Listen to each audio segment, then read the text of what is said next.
It's a very good morning to some of you, a good afternoon or a good evening, wherever you are joining us all around the world for our Coaching Cafe.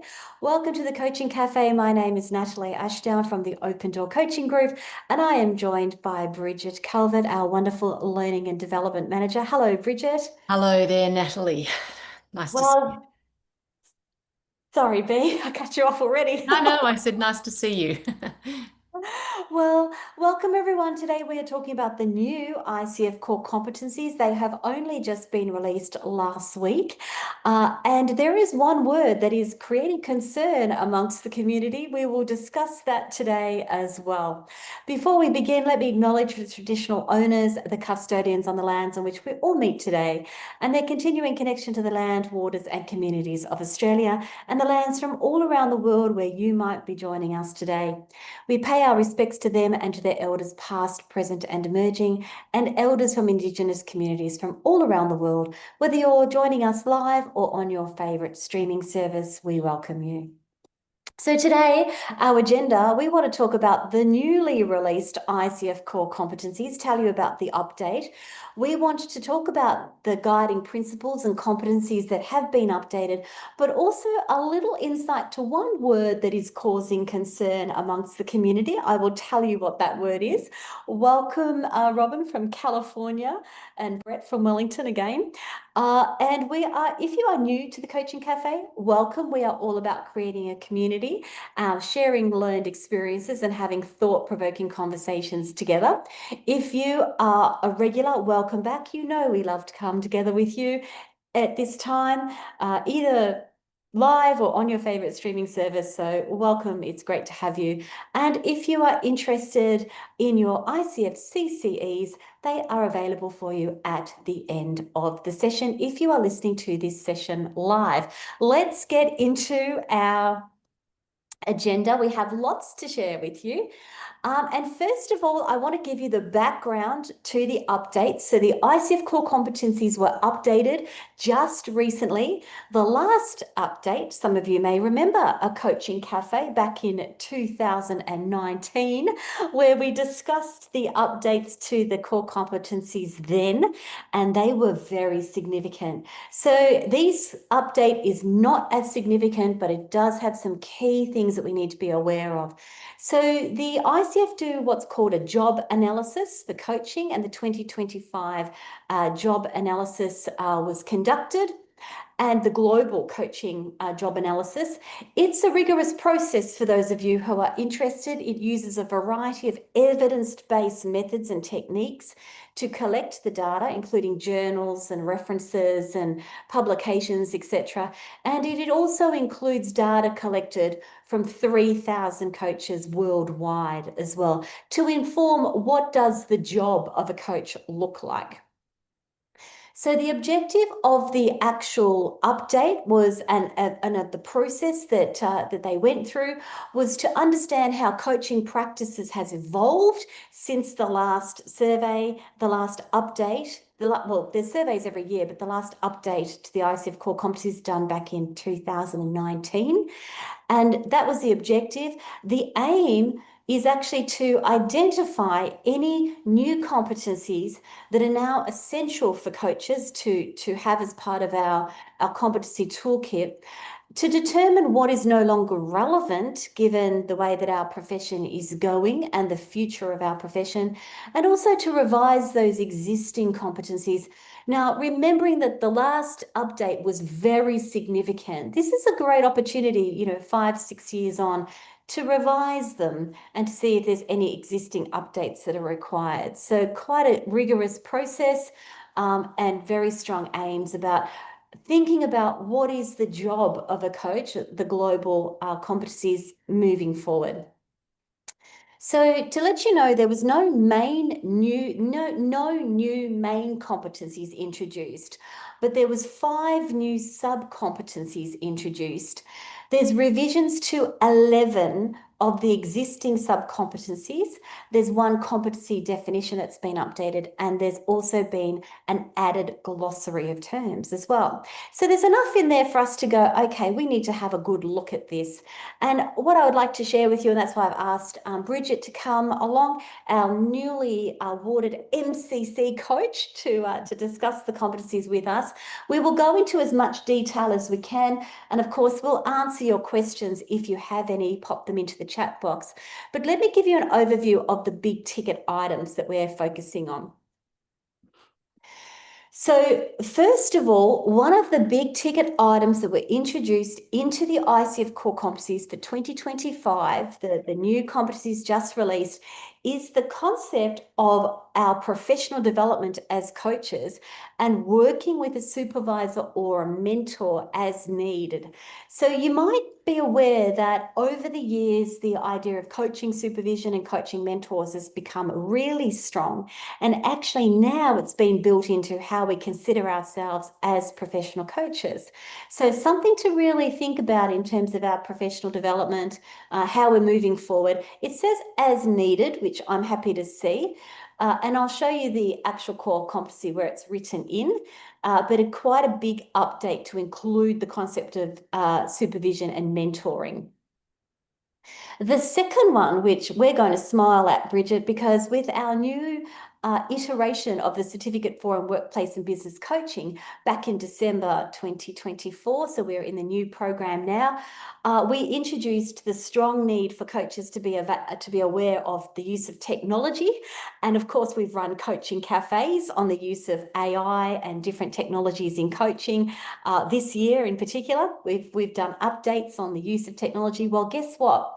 The actual ICF core competencies have built in that as part of our profession now, we need to be aware of coaching best practice, including the use of technology. So this is a big update, and I kind of smile actually because the Open Door alumni will know that we're ahead of the curve or on the curve because our programs have already introduced that as a core competency. Of course, our programs also include the supervision and the mentoring that you need for ACC and PCC credentials.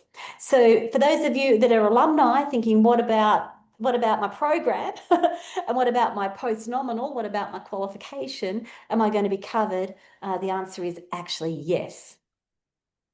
So the next big update is the awareness of the influence of your thoughts and behaviors on the client and what's emerging for yourself and the client in the moment.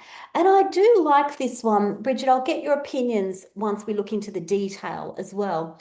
But I do like this this update because it's being aware and having that emotional intelligence, which we've built into the diploma program now, more of that. It's having that emotional intelligence about what's happening in terms of my thoughts, my behaviors, having that awareness, how that's emerging for myself, how that's emerging for the client in the moment, coaching presence we're talking about here, and developing that awareness. Now, we might already be aware of it, and top coaches will be aware of it, but how it's influencing us in the moment is actually built in, which we do like. The next big ticket item is an update regarding describing your coaching philosophy. And I do like this, that it's not just about talking about what coaching is and what it's not. It's about what's your philosophy here. And whether we communicate our coaching philosophy to our clients. So first of all, we need to be aware of what is our coaching philosophy, and then at what point or to what extent do we communicate that with the client? Quite an interesting conversation to have. Then the last big ticket item that I want to share with you, and this is the spoiler alert, for all of you wondering what is the word that is causing confusion, not confusion, but a lot of discussion. It lit up social media, and that word is knowledge. And I'll put it into context for you when we look at the detail. But this is about the coach sharing observations. Tick, we already knew about that. But the line is actually sharing observations, knowledge, and feelings without attachment.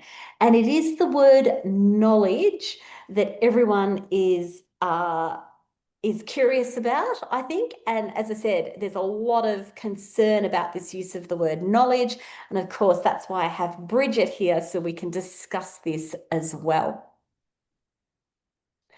Alrighty, so they're the big ticket items, and now I'd like to look into the detail. So on the ICF website, you can look up the ICF Core Competencies for 2025. You can also find a document that is the comparison. So it's quite a useful document to look at the comparison of the past core competencies and what's the new. So with that in mind, I'm going to share that document with you so we can actually look into it and of course pick it up off our website under the blog or off the ICF website, and you'll be able to look at the comparison chart. So here we go. Bridge, this is where I'll get your comments. Just behind your eyes, everyone, if you're looking at it. There's nothing really, there's not a big update, a tiny update to the ethical practice. And you can see there in the yellow, they've used the word abides by the ICF Core Code of Conducts and upholds the ICF Core values. So just make it clear, we're talking about ICF Core values. There's nothing really to say here.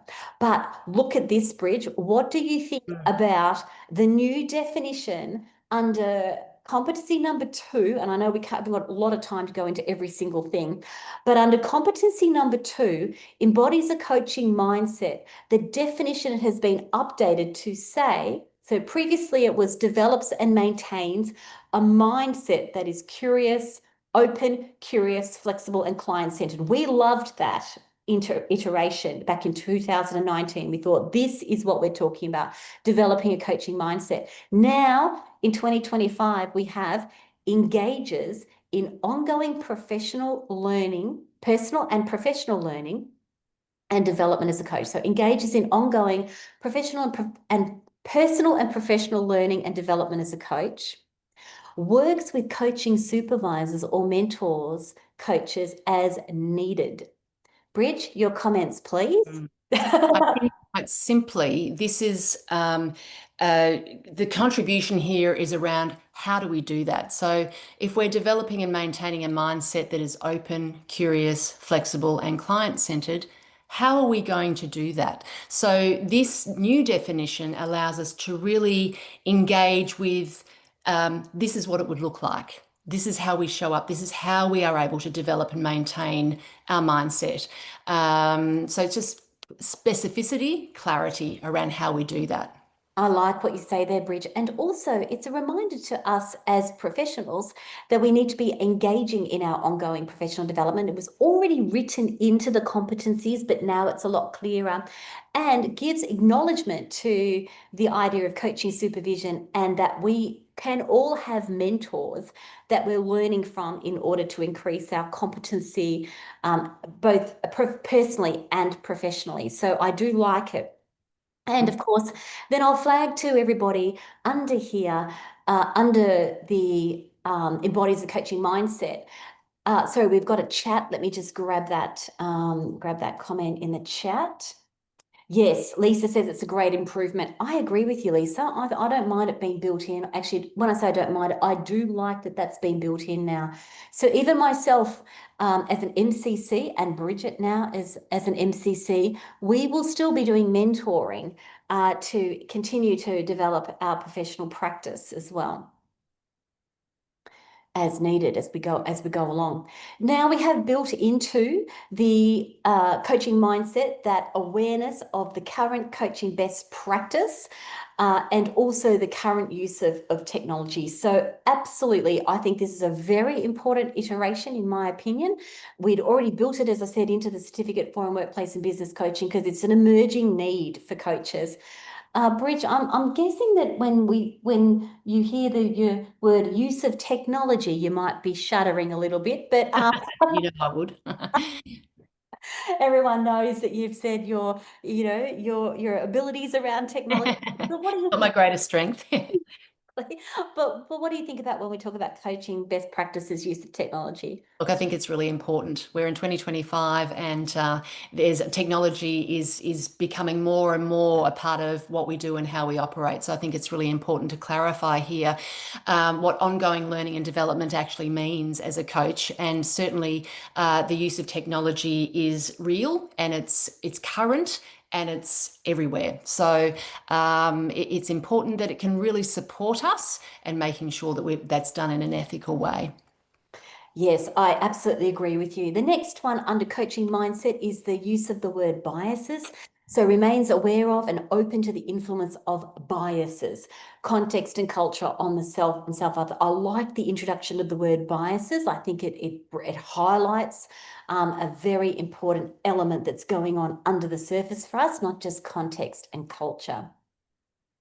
Bridge, I'll also get you to comment, agree. There's lots of agrees coming in. Yeah, great. Um, and please, as I said, feel free to tell us what you're thinking as well. The other one is maintains emotional, physical, mental well-being in preparation in preparation for, throughout, and following each session. So a little bit more detail there about how we look after ourselves. Detail an extra couple of competencies around nurturing openness and curiosity in oneself, the client, the coaching process. Really bringing the idea of curiosity into the mindset. And the influence of our own thoughts and behaviors on others. So, Bridge, my feeling is this is a lot more focused on acknowledging and having self-awareness for ourselves, but bringing curiosity as we do that. So, what are your thoughts just around those couple as well? Most certainly. If you can just shift the page down a little bit, Nat, to the one where 2.06 Mm. develops and maintains the ability to regulate one's emotions as opposed to develop and maintains the ability to manage one's emotions. So when we think about regulation, we're thinking about being able to control our emotions or adjust or direct. Whereas the manage, that slight shift in word, the managing is around planning and prevention. So we're being proactive and we're minimizing the chance of any issues arising. So we're preparing for that as opposed to trying to regulate it or control it in the moment. So that takes us back to the coaching mindset, being curious and open and preparing ourselves for our coaching conversations. So all of that, the regulate versus the manage, as well as the maintaining that emotional, physical, and mental well-being and preparation. So preparation is really key here, as opposed to just in the moment, changing or regulating in the moment. Yes, I do like what you say there, Bridge. And the other, so picking up on the word manage is very important there. And also, previously the competency was around preparing for the session, but now they're actually saying, well, it's not just what you do preparing for the session; it's what you do throughout the session, how you look after yourself, and also how you do self-care after the session as well. So a really good acknowledgement that the coaching process is not just about what happens before, but during and after as well. Yeah. Yeah, and people are appreciating your nuances there, Bridge, as well. There's a question from Nicole around, do we think that the ACC, PCC, MCC exams will change to factor in these iterations? The answer is yes. I definitely think they will change because they're based, particularly the knowledge test is based on the ICF core competencies. How quickly they change and what that process is for the switch over, we don't know. What we do know is that the ICF do this very carefully, very thoughtfully. So I'm not expecting anything immediately. And they will give organisations like ourselves, as accredited organisations, time to make the switches if we need to. So they are very planned and organised around these kind of things. So here is the under establishes and maintains the agreement. This is one of the other big ticket items, and it is under core competency number 3. And the update here is, as I mentioned, describing one's coaching philosophy and also clearly describing what coaching is and not for potential clients and stakeholders.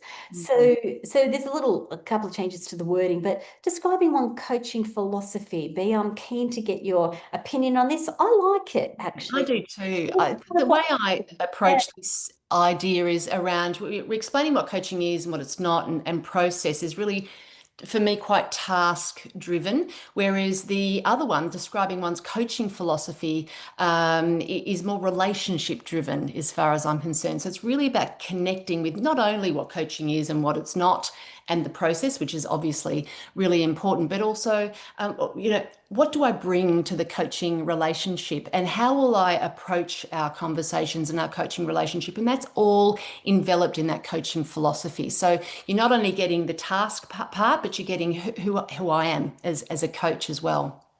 I really like it. It's the one thing that's got me really thinking actually more deeply. What is my coaching philosophy? If I was to describe it in a certain number of words, what would I describe? And so we will actually bring that up at a future coaching cafe. Great, Mhm. bigger conversation, I think. So there's other little iterations there that you can take a look at, revisiting the coaching agreement. That's all part of it's all part of the competencies previously just been brought out a bit more clearly. Here we are into cultivates trust and safety. And there's nothing actually changes to cultivate trust and safety. Here we are now moving into maintaining presence. I do like this new competency, new sub-competencies that's been introduced, and that is under core competency number 5, remains aware of what is emerging for self and the client in the present moment. When I first read this bridge, I was thinking, well, didn't we just cover that? But I think it's potentially important enough to link it to coaching presence. And this is where we are talking about self-awareness around what's emerging. Yeah, Um, absolutely. We talk about being 100% focused on the client, the coachee, and this it merges in with this, I think, in terms of being aware of what's happening and emerging for self as the coach as well as client in the present moment, really being switched on and focused in the moment. Mm, mm. All right, now we're getting into listens actively and a couple of little nuances there under listening actively. But I want to use jump forward now so a couple of nuances under number 6. Under number 7, here's where we are going to talk about the so-called controversy. Shock, shock, evokes awareness. And I'm going to scroll right to it now for you. The update is on 7.11, and it's previously it says shares knowledge. So I beg your pardon. Previously the competency was shares observations, insights, and feelings without attachment that have potential to create new learning for the client. Really did like this iteration back in 2019 because allowing the coach to actually share an observation, something that they're noticing, and then we heard that in the coaching demonstrations we've been listening to, and asking, I've noticed this. What are you noticing, if anything? So really, really nice opportunity to go into depth in our coaching. Bridge, they've actually included the word knowledge. So it's Mhm. now read as shares observations, knowledge, and feelings without attachment that have the potential to create new insights for the client. So not new learning, but an insight. And I like the word insight because you have to have the insight before you can learn yourself something. Bridge, what's your opinion on the use of the word knowledge here? Yeah, it's interesting, isn't it? I think, when we use the word knowledge, unless we really work out what this means specifically, we run the risk of sliding into consulting or telling or advising, all the things that we say, stay away from all of that because it's not what coaching is. So, what do I make knowledge mean in this particular instance? Well, I think it's got to be relevant to what the client or the coachee is discussing. So it's a coach's relevant insights or frameworks or models that can encourage reflection for the coachee. Um, Perhaps it's about background knowledge of human behaviors or systems or patterns or context from the coach's perspective as a contribution to enrich a client or coachee's perspective rather than this is what I know or this is what I think. I think get rid of that. So it's really around what do I know that I can contribute? So how? how might that happen? Well, maybe offering knowledge as an invitation rather than as a prescription. So, for example, using the word I wonder rather than offering something as a particular, this is what I think. Stay in the coach space. So, really thinking about what you're going to say before you say it. So, it's still about asking permission. It's still about using our intuition. It's still stretching the client or the coachee first before offering anything with I wonder. For example, a simple example might be when you're exploring options, for example. So waiting until your coachee has exhausted all of their options. And there might be something, there might be some background knowledge that the coach might like to, with permission, I wonder, and offer something as an addition, but isn't offering advice. It's just contributing to the exploration. Correct. I think it's very important what you're saying there, Bridge. So it's not telling the client what to do, it's not consulting, it's not offering advice, it's not leading the client either. It's offering something that might bring new insights. And I think it's very important what you're talking about there in terms of the definition as well. And of course, it's open to interpretation, isn't it? The definition. Mm, Is it I've got knowledge about a situation that I'm going to share that? Or is it I've got knowledge because I'm a well-learned person in this subject matter expertise, for example, and I'm going to share that.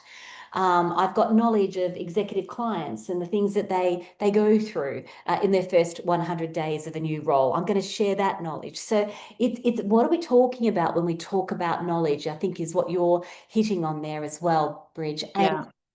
And the nuances are here as well. Brett says, I think the linking of the word so there's great, the chat's lit up now as well. So Mm, thinking of the words knowledge and insights are a counterbalance. Robin says some coaches believe this addition of knowledge opens the door to consulting. And, I agree with you. I think it opens the door to directing and leading and telling with rookie coaches. And that's what we need to watch out for. We need to still remember what a coaching mindset is with this word involved. And Jonathan rightly points out that it's the paradox between eliciting and providing knowledge is real. So that this is actually a real situation that coaches find where they do have subject matter expertise and knowledge on the topic, and it's worthy of sharing. We see this all the time in workplace coaching, but what if I've got knowledge? What if I know something? Can I share that? So we would talk previously about, well, think about how you do that sharing, how you offer that, as you say, Bridge, without attachment, with curiosity. And I am always trying to say to the people that we're coaching, or, not say, but, really encourage and offer, how can you frame that as a question rather than I think you should do that, or this is the knowledge I have, use it kind of thing. yeah, absolutely.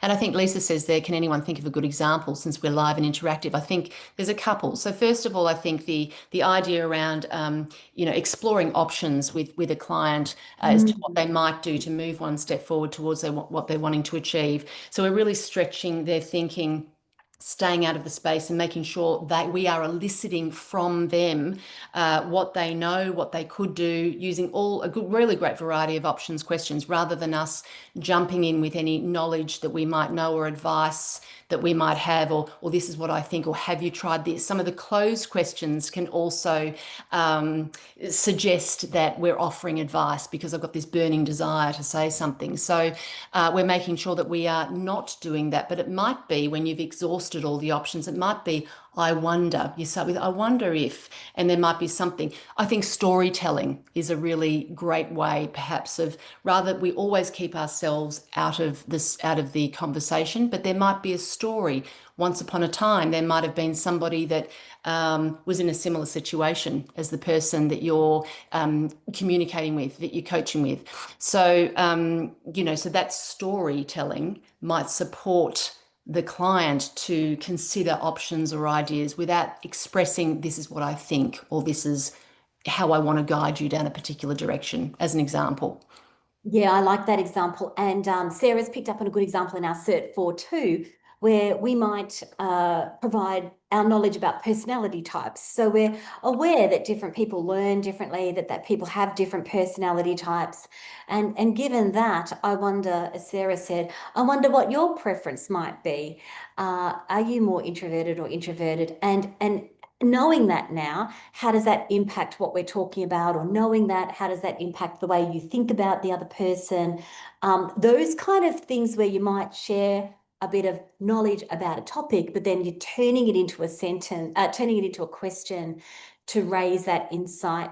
I really like that example that you're offering, Bridge, and yours as well, Sarah. I'll give you one more, just because I know we're right on time. We have to watch out for, yeah, heading into mentoring, heading into telling, advising, mentoring. The one thing I'll also offer you another example is in change.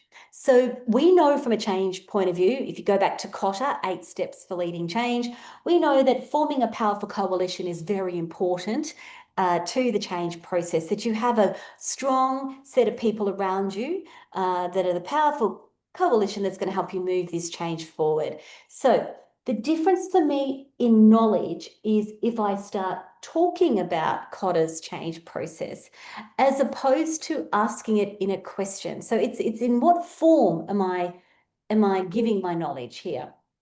And my preference is to say, you may be aware that in change processes, who you involve in that change process is really important. Cotter calls that forming a powerful coalition.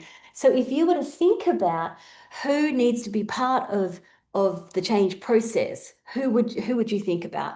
And there's a beautiful coaching question that was asked in one of the demos, which was if you were to see that person as part of your coalition, an advocate and turn them into an advocate, what difference would that make? Now, we know that sometimes people can be turned into advocates, and that's a good idea, Mm. potentially, or not. But we could ask that in a question, so it's framed as knowledge. I love that, Nat. And I also want to pick up on what Jai's saying around storytelling, sharing experiences is something that mentors do. So, is coaching moving into the mentoring territory now? No. Sharing experiences, as the coach, we're not going to do that, Jai. We're still not sharing experiences. The storytelling can be a part of the coaching. We are not offering, there's some similarities, obviously, between mentors and coaches. The difference being, of course, is the mentor is the expert and they can share their experiences. Um, the coach is not the expert, the client is the expert. Storytelling can be neutral. All right, so it's just presenting an opportunity for a coachee to see a picture or to hear something that potentially may or may not be, supportive or may or may not contribute to that client moving forward or picking up on something. So it's staying neutral with the storytelling as opposed to sharing experiences. I really like it. There's lots to go into, isn't it? One simple word. Yeah, Inspire's acknowledging your comments there, B. One simple word. I'm looking at many different things. We'll pick it up in another coaching cafe as well. What's the definition? We can think about it from a lot of different perspectives here as well. So there you are, everyone. There's lots of other little nuances that you can pick up in the core competencies as you read them as well.